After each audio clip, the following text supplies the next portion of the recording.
Argument is often made that the president himself has the legal authority, Jonathan, to declassify documents, but the vice president does not. Is that correct? Right. In terms of a declassification process, you're with the same position in many respects. I mean, Donald Trump said that he declassified everything. We haven't seen a record of how that was done. But there's been no allegation or no suggestion that these documents were declassified. Also, these documents were classified at a very high level, at the TSCI level. That is very sensitive material. So you have to treat this as serious.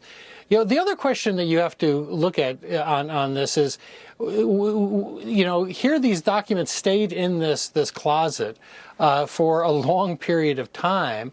There should be some answers here. The president says, my lawyers told me not to ask what the documents are. Well, why? I mean, if you're worried about national security, why wouldn't you ask, what are the documents? Maybe I can tell you whether I saw those documents or others used that documents. The press just shrugged that off, said, oh, okay, your lawyers just said don't ask any questions, and obviously, therefore, answer no questions from us. Yeah, well, Rachel Maddow just kind of blithely says, well, there doesn't seem to be an adversarial process here. Well, that doesn't really, I don't know what the point of that is, but it's also a question of access to the documents, something that the press was very curious about when the Mar-a-Lago raid happened, Jonathan. In other words, who had access to that storage room or to the safe, or in this case, the closet? I mean, this is a number of years later, so presumably people have been in and out of that office, and there's no sense that there was sufficient locks or, high-level locks. I mean, I don't know. Was it a regular, lock and key that you can get in the hardware store? Who knows?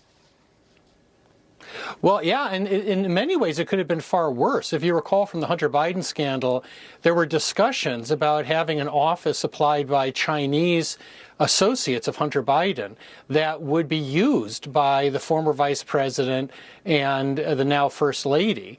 That was going to be funded by Chinese sources. It appears to have fallen through, but that was the earlier office option to the University of Pennsylvania office. So I suppose we could be thankful for that.